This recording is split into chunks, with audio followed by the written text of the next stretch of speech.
जय हिंद दोस्तों। आज 2 अगस्त 2022 है। दैनिक जागरण के राष्ट्रीय संस्करण का कंप्लीट न्यूज़ एनालिसिस करेंगे। शुरुआत करते हैं, लेकिन उससे पहले हमारे चैनल पे नए हैं तो सब्सक्राइब कर दें, अपने दोस्तों के साथ, कलीग के साथ इसे शेयर कर दें। कोई क्वेश्चन पूछना चाहते हैं, कोई सुझाव देना चाहते हैं, कमेंट सेक्शन में दे सकते हैं और वीडियो को निश्चित तौर पर लाइक कर दें। साथ ही साथ जिन लोगों ने टेलीग्राम चैनल ज्वाइन नहीं किया है, ज्वाइन कर लीजिएगा। लिंक आपको डिस्क्रिप्शन में मिल जाएगा या सीधे टेलीग्राम पे जाएंगे, विजडम एजुकेशन सर्च करेंगे, हमारा चैनल आपको मिल जाएगा। मंदी का सवाल नहीं, बेहतर है हालात, सीतारमण। हमारे देश के वित्त मंत्री का कहना है कि भारत बेहतर कंडीशन में है, भारत मंदी के कगार पे बिल्कुल नहीं खड़ा है। और इसी तरह के कुछ स्टेटमेंट आपको याद होगा कि नीति आयोग के जो पहले उपाध्यक्ष थे अरविंद पनगडिया, उनके स्टेटमेंट को कल हम लोग डिकोड किया था। उन्होंने भी कुछ इसी तरह का स्टेटमेंट दिया था। उससे पहले आप देखिए आरबीआई के जो पूर्व गवर्नर थे रघुराम राजन जी, उन्होंने भी कुछ इस तरह का स्टेटमेंट दिया कि भारत जो है मंदी के हालात पर बिल्कुल नहीं है, भारत में किसी रूप से भी मंदी नहीं आ सकती है। तो ये इम्पोर्टेंट है और सवाल उत्पन्न ये होता है कि आखिर मंदी क्या होता है। भारत में मंदी नहीं आ सकती है तो फिर मंदी का मतलब क्या होता है। तो देखिए, मंदी का जो मतलब होता है वो यह होता है कि जो इकोनॉमिक हमारा जो फिनेंशियल ईयर होता है वो 4 क्वार्टर में डिवाइड होता है। फिनेंशियल ईयर कब से कब शुरू होता है? तो फिनेंशियल ईयर 1 अप्रैल से शुरू होता है और 31 मार्च तक होता है। 1 अप्रैल से लेकर के 31 मार्च तक। तो ये जो फिनेंशियल ईयर होता है बेसिकली 4 क्वार्टर में डिवाइड होता है। क्वार्टर 1, क्वार्टर 2, क्वार्टर 3 और क्वार्टर 4। प्रत्येक 3 महीना के एक क्वार्टर है। जैसे फिनेंशियल ईयर 2022-23 की मैं बात करूं तो उसका पहला क्वार्टर था 1 अप्रैल से लेकर के 30 जून तक। सेकेंड क्वार्टर अभी चल रहा है फिनेंशियल ईयर 2022-23 का। तो किसी भी फिनेंशियल ईयर में लगातार 2 क्वार्टर की जीडीपी ग्रोथ रेट अगर निगेटिव में हो तो वैसी कंडीशन को मंदी कहा जाएगा। मैं फिर से रिपीट कर रहा हूँ, किसी भी फिनेंशियल ईयर में 2 क्वार्टर की लगातार जीडीपी ग्रोथ रेट निगेटिव हो तो वैसी कंडीशन में उस स्थिति को मंदी कहा जाएगा। और कोरोना के समय में हमने देखा ऐसी कंडीशन इंडिया में हुई थी कि जब 2 फिनेंशियल ईयर में जीडीपी ग्रोथ रेट निगेटिव में था। जैसे मान लीजिए क्वार्टर 2 में अगर हमारा GDP growth rate let's suppose that कि -0.1% है और क्वार्टर 3 में हमारा जीडीपी ग्रोथ रेट -1.5% है, तो दोनों में ये नेगेटिव ग्रोथ रेट है। तो इसलिए 2 लगातार क्वार्टर में नेगेटिव ग्रोथ रेट है, इसलिए इसे मंदी की कंडीशन कहा जाएगा। तो मंदी का बेसिक डिफिनेशन यही होता है, बाकी इसको आप लोग पढ़ लीजिएगा। 5G स्पेक्ट्रम की नीलामी पूरी सरकार को मिलेंगे 1.5 लाख करोड़ रुपया। जैसा कि आप सभी को ज्ञात है कि 26 तारीख से यानी 26 जुलाई से स्पेक्ट्रम की नीलामी शुरू हो रही है।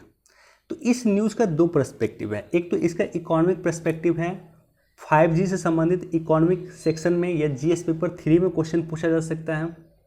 दूसरा इसका साइंस एंड टेक का पर्सपेक्टिव है। साइंस एंड टेक भी जीएस पेपर 3 में ही आता है। तो साइंस एंड टेक का बेसिकली पर्सपेक्टिव ज़्यादा इंपॉर्टेंट है। इकोनॉमिक पर्सपेक्टिव तो बिल्कुल है कि 5G स्पेक्ट्रम की नीलामी करने से सरकार को 1.5 लाख करोड़ रुपए मिला, निश्चित तौर पे ये महत्वपूर्ण है। लेकिन इसका जो साइंस एंड टेक का पर्सपेक्टिव है वो इम्पोर्टेंट है कि भारत चौथी औद्योगिक क्रांति 4th इंडस्ट्रियल रिवॉल्यूशन में भारत पार्टिसिपेट करना चाहता है। आप ध्यान से देखिएगा, भारत ने पहली औद्योगिक क्रांति, दूसरी औद्योगिक क्रांति और तीसरी औद्योगिक क्रांति तीनों में भारत ने पार्टिसिपेट नहीं किया था। तीनों में भारत का कोई योगदान नहीं था और भारत चाहता है कि चौथी औद्योगिक क्रांति में विश्व को लीड करें। अब चौथी औद्योगिक क्रांति का क्या क्या पार्ट है? तो चौथी औद्योगिक क्रांति का पार्ट है इंटरनेट ऑफ थिंग्स, चौथी औद्योगिक क्रांति का पार्ट है रोबोटिक्स, चौथी औद्योगिक क्रांति का पार्ट है क्लाउड कंप्यूटिंग, चौथी औद्योगिक क्रांति का पार्ट है बिग डाटा एनालिसिस, चौथी औद्योगिक क्रांति में वर्चुअल रियलिटी आता है, चौथी औद्योगिक क्रांति में मशीन लर्निंग आता है, क्लाउड कंप्यूटिंग आता है, ब्लॉकचेन टेक्नोलॉजी आता है। इन सब में फास्ट इंटरनेट चाहिए, राइट। जितनी भी मैंने आपको अभी गिनाया है चौथी औद्योगिक क्रांति से संबंधित जितने भी कंपोनेंट हैं या जितनी भी नई टेक्नोलॉजी है, उस टेक्नोलॉजी को क्रियान्वित करने के लिए फास्ट इंटरनेट चाहिए। इसलिए 5G टेक्नोलॉजी की हमें आवश्यकता है, और ये जो हमारा टेक्नोलॉजी है ये इंडिजिनस टेक्नोलॉजी है। इसका मतलब ये है कि हमने इसका निर्माण खुद से किया।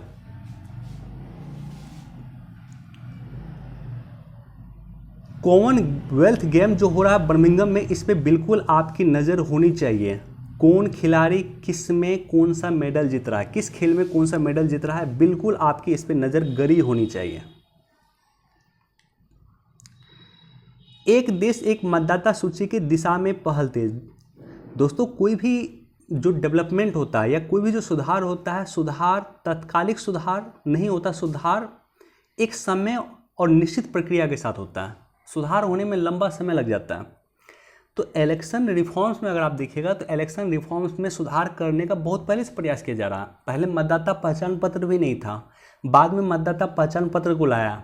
इलेक्शन रिफॉर्म्स में ये भी आता है कि जहाँ पे पहले 21 वर्ष की आयु के लोग ही चुनाव में मत डाल सकते थे, राजीव गांधी ने आने के बाद इसको 21 वर्ष से 18 वर्ष किया।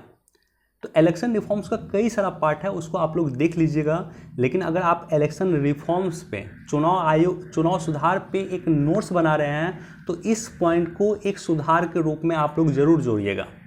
2-3 दिन पहले हमने डिस्कस किया था कि भारत सरकार ने मतदाता पहचान पत्र और आधार को जोड़ने की प्रक्रिया शुरू कर दिया, और आज का न्यूज़ है कि एक देश एक मतदाता सूची की दिशा में पहल तेज हो रहा है।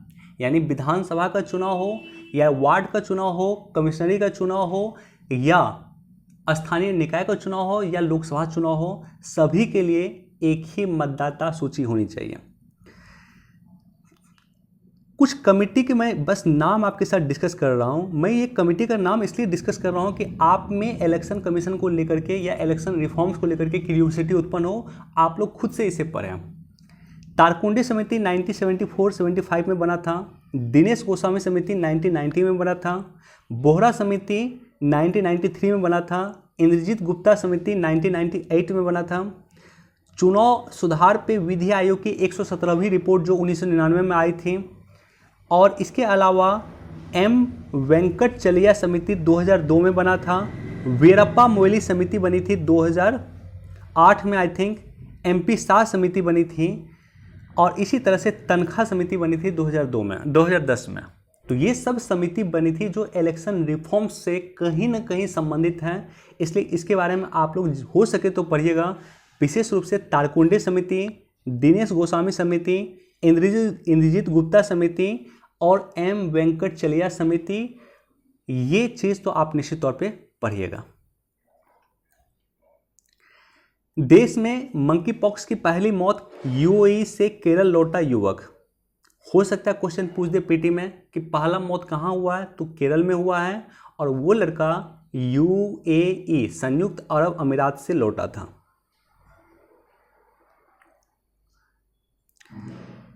– 2030 तक भारत को वैश्विक ड्रोन हब बनाने के लिए उठाए गए कई कदम। देखिए, ड्रोन टेक्नोलॉजी को लेकर के भी कई सारी बातें हो रही है और ये चर्चा चल रहा है ड्रोन टेक्नोलॉजी का।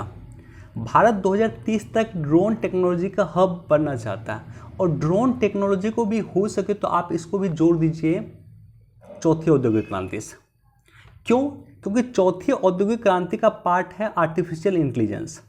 एक रिसेंट एग्जांपल मैं देता हूं कि किस तरह से आर्टिफिशियल इंटेलिजेंस का प्रयोग हो रहा है ड्रोन टेक्नोलॉजी में।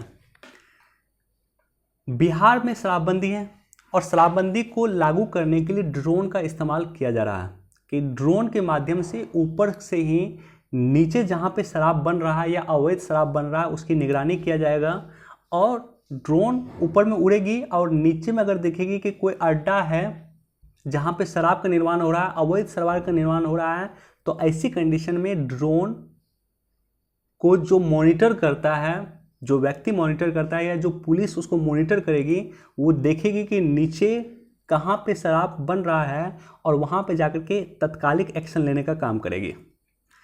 ये तो नॉर्मल प्रोसेस है, ड्रोन इसी तरह से काम करता है, आपको भी पता है, मुझे भी पता है। लेकिन आर्टिफिशियल इंटेलिजेंस का किस तरह से प्रयोग हो रहा है ड्रोन में, मैं आपको बताता हूँ।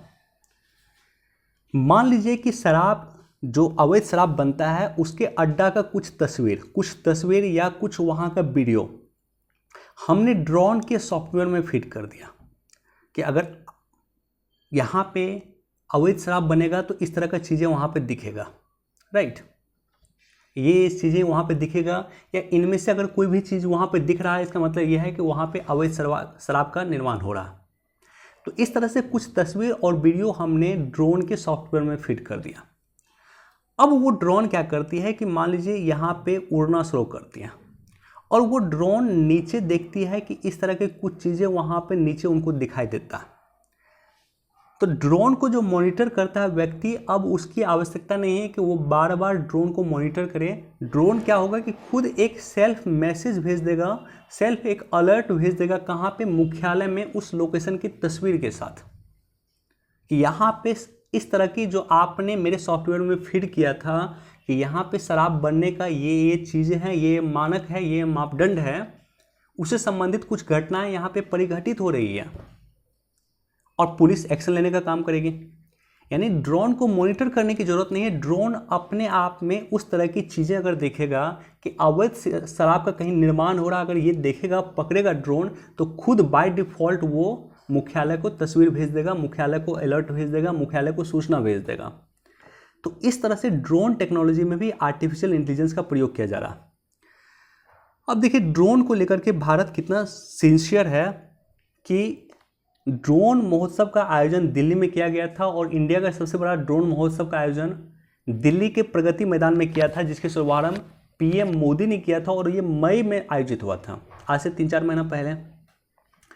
सरकार न्यू ड्रोन पॉलिसी 2021 लाई है, और ड्रोन को 5 श्रेणियों में सरकार ने बांटा। पहली श्रेणी है नैनो ड्रोन, जिसका वजन 250 ग्राम से कम होता है। दूसरा है माइक्रो ड्रोन, जिसका वजन 250 से लेकर के 2 किलो तक होता है, 250 ग्राम से लेकर के 2 किलो तक होता है। तीसरा है स्मॉल, जिसका वजन 2 किलो से लेकर के 25 किलो तक होता है। चौथा है मीडियम, जिसका वजन 25 किलो से लेकर के 150 किलो तक होता है। और लास्ट है लार्ज, जिसका वजन 150 किलोग्राम से अधिक होता है। 3 तरह के जोन है। एक तो रेड जोन है, जहां पे उड़ान को उड़ने की अनुमति नहीं, किसी तरह का अनुमति नहीं है। राष्ट्रपति भवन के ऊपर आप ड्रोन नहीं उड़ा सकते हैं, क्योंकि वो रेड जोन में आता है। येलो जोन, नियंत्रित हवाई क्षेत्र, उड़ान उड़ाने से पहले अनुमति लेना होगा, उसको येलो जोन कहा गया। आपको अगर वहाँ पे ड्रोन उड़ाना है तो परमिशन लेना होगा पहले। जैसे कोई मिलिट्री एरिया में अगर आप चले जाइएगा, अगर वहाँ पे ड्रोन उड़ाना है, या लद्दाख वगैरह में जाते हैं ड्रोन उड़ाना है, तो पहले वहाँ पे परमिशन आपको लेना होगा, फिर जाकर के ड्रोन उड़ा सकते हैं। ग्रीन जोन, यहाँ पे स्वचालित अनुमति है। आप अपने खेत में जाइए, आप अपने बगीचे में जाकर के ड्रोन उड़ाइए, आपको कोई रोकने वाला नहीं है वहाँ पे। नो ड्रोन जोन, कुछ विशेष जगह पे ड्रोन संचालन की अनुमति बिल्कुल नहीं होती है। तो इस तरह से कुछ जोन में डिवाइड किया गया। तो इसमें कई सारा, इस पॉलिसी में कई सारी अन्य चीज़ें हैं, बाकी इसको आप लोग पढ़िएगा, न्यू ड्रोन पॉलिसी 2021।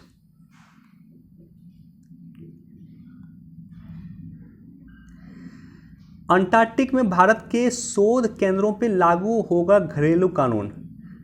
सरकार एक विधेयक लेकर आई है जिसका नाम है भारतीय अंटार्कटिक विधेयक 2022, और इस विधेयक के तहत जो अंटार्कटिक क्षेत्र होगा, या अंटार्कटिक में जो हमारे वहाँ पे केंद्र है, मैत्री वगैरह है, मैत्री है, भारतीय है, हमारा शोध संस्थान अंटार्कटिक में है, वहाँ पे भारतीय कानून या घरेलू कानून वहाँ पे लागू होगा। उस शोध संस्थान के भीतर वहाँ पे हमारे कानून लागू होंगे। तो इसी के लिए सरकार एक विधेयक लेकर आई है, भारतीय अंटार्कटिक विधेयक 2022। विधेयक क्या होता है कि एक ड्राफ्ट होता है बेसिकली, और वो ड्राफ्ट बेसिकली संसद से पारित हो गया है।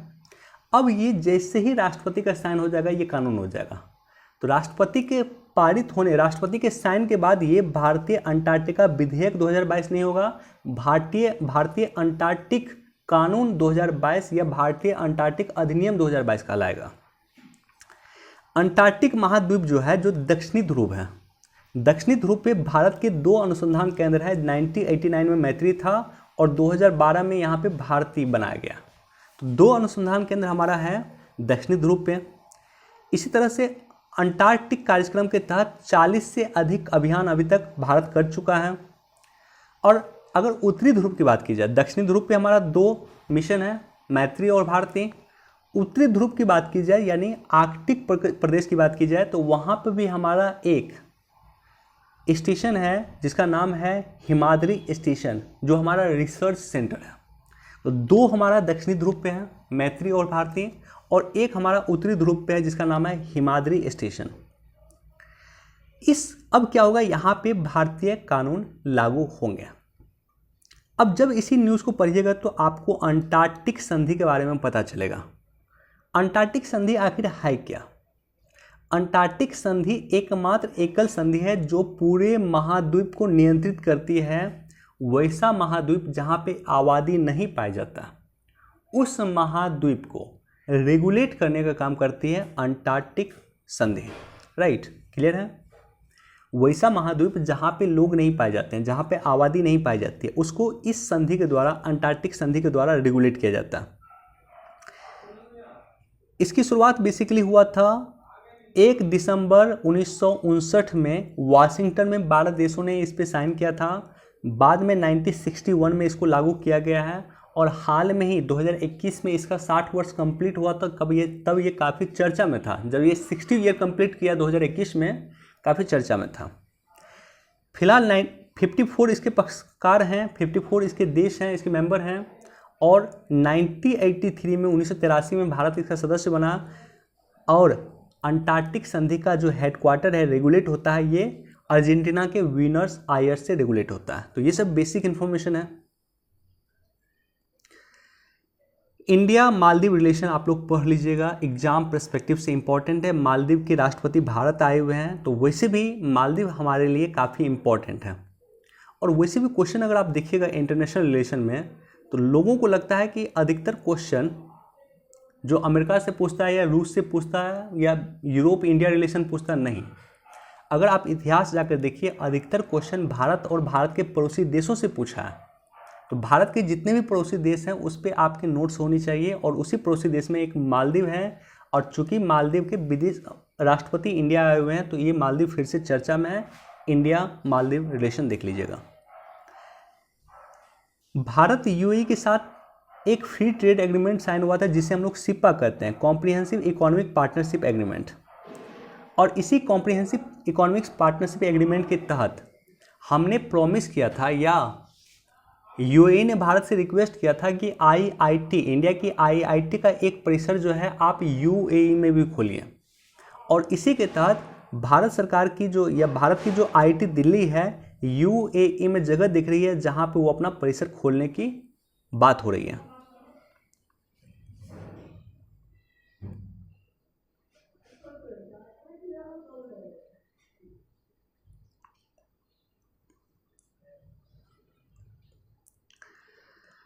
सरकारी शिक्षा क्षेत्र के एनसीयूआई का अधिकार हटाने के प्रस्ताव से खलबली। सहकारी क्षेत्र की एक शीर्ष संस्था जिसका नाम है राष्ट्रीय सहकारी संघ। तो राष्ट्रीय सहकारी संघ ने एक मसौदा में, जो स्टेट कोऑपरेटिव सोसाइटी एक्ट 2002 में सरकार संशोधन करने वाली है, उस संशोधन को लेकर के इन्होंने आपत्ति जाहिर किया। अब क्या वो आपत्ति जाहिर किया, मुझे बेसिस इसके बारे में जानकारी नहीं है, और क्या सरकार प्रस्ताव लाने वाली है इसके बारे में भी मुझे विशेष जानकारी नहीं है। लेकिन ये सरकार प्रस्ताव लाएगी और प्रस्ताव को संसद के पटल पे पेश करेगी, तो उस प्रस्ताव पे आपकी नज़र होनी चाहिए। बेसिकली मैं ये कहना चाहता हूँ कि सहकारी क्षेत्र काफ़ी चर्चा में है, और इतना चर्चा में है वर्तमान में कि देश के पहले सहकारिता मंत्री हमारे देश के गृह मंत्री को बनाया गया। तो इस पर आपका एक स्पेशल नोट्स होना चाहिए, विशेष नोट्स होना चाहिए सहकारी क्षेत्र पे। तो इस पे आपकी नज़र होनी चाहिए, यानी पेपर में अगर कभी सहकारी क्षेत्र को लेकर के चर्चा हो तो उस पर आपकी नज़र होनी चाहिए। अब हम पाकिस्तानी नहीं, पूरी तरह से हिंदुस्तानी हो चुके हैं।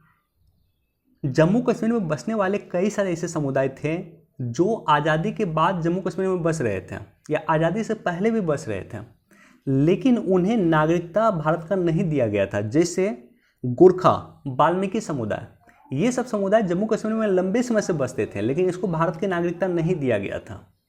लेकिन जैसे ही आर्टिकल 370 हटा, इन लोगों को भारत की नागरिकता दिया गया। तो आर्टिकल 370 के पॉजिटिव में आप इस पॉइंट को जरूर लिख सकते हैं कि जम्मू कश्मीर में लोगों को नागरिकता दिया जा रहा है, और ऐसा ऐसा व्यक्ति जो 50 साल से जम्मू कश्मीर में है, 60 साल से जम्मू कश्मीर में है, उन लोगों को नागरिकता नहीं दिया गया था। आप सोच कर देख सकते हैं दोस्तों। ये न्यूज़ भी काफ़ी चर्चा में है, मतलब मैं 2-3 साल से इस न्यूज़ को कवर कर रहा हूँ, काफ़ी चर्चा में और अभी ज़्यादा चर्चा में बन गया, क्योंकि ऐसा उम्मीद किया जा रहा है कि अगले महीना में, या तो अगस्त में, इसी महीना में या सितंबर में, नामीबिया से चीता आएगा और वो चीता को रखवाया जाएगा मध्य प्रदेश के कुनो पालमपुर अभयारण्य में। इसी पॉइंट पे यूपीएससी, स्टेट पीसीएस हर जगह क्वेश्चन पूछा गया। चीता कहाँ से आएगा? अफ्रीकन देश है नामीबिया से आएगा। रखवाया कहाँ जाएगा? मध्य प्रदेश के कुनो पालपुर राष्ट्रीय उद्यान में रखवाया जाएगा। इस 2 पॉइंट से यूपीएससी में भी क्वेश्चन पूछा है, स्टेट पीसीएस में भी क्वेश्चन पूछा है।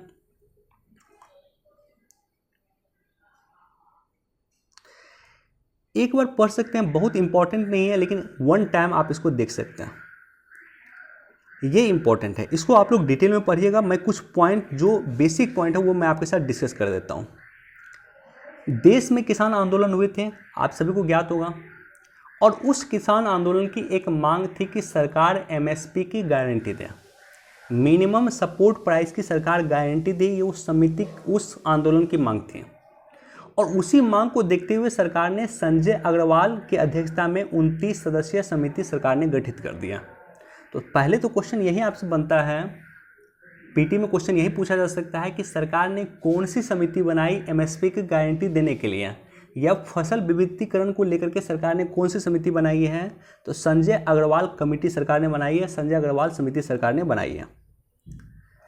इसका काम होगा कि एमएसपी को लेकर के निर्णय लेना, फसल विविधीकरण को लेकर के निर्णय लेना, प्राकृतिक खेती काफ़ी इंपॉर्टेंट है। बजट में आप देखिएगा, बजट पे मैंने सेपरेट वीडियो बनाया था। बजट में इस बात की डिस्कस किया गया था कि गंगा नदी जो है उसके 5 किलोमीटर दोनों रेंज में, 5 किलोमीटर बाएं और 5 किलोमीटर दाएं, इस फिनेंशियल ईयर वहाँ पे प्राकृतिक खेती शुरू हो जाएगा। जहाँ जहाँ गंगा बहता है वहाँ वहाँ 5 किलोमीटर के रेंज में दोनों साइड प्राकृतिक खेती शुरू हो जाएगा। तो इसलिए प्राकृतिक खेती के लिए, एमएसपी के लिए, फसल विविधीकरण के लिए सरकार ने ये समिति बनाया।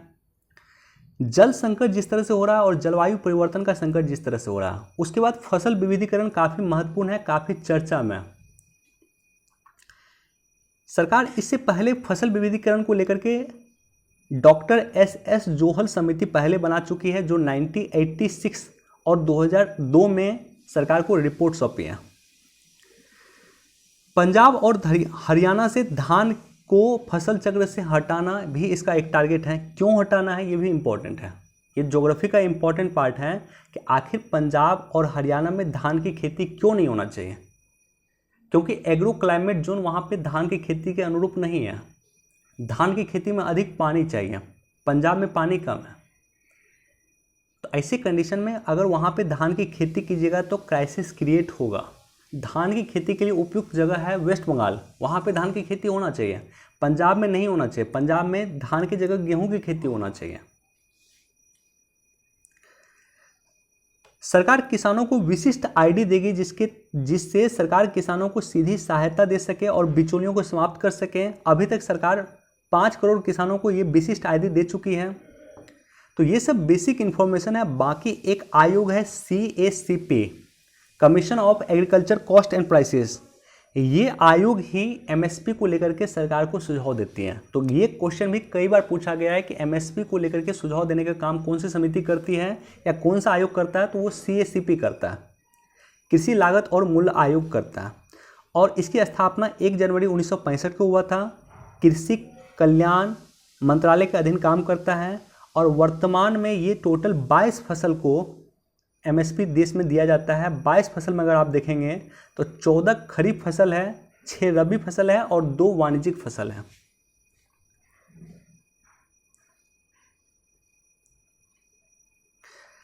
जहरीली शराब पे लगे अंकुश। देखिए, जहरीली शराब को लेकर के बिहार में भी आए दिन मृत्यु होती है और गुजरात में भी मृत्यु होती है। तो इस पे रोक लगने की आवश्यकता है।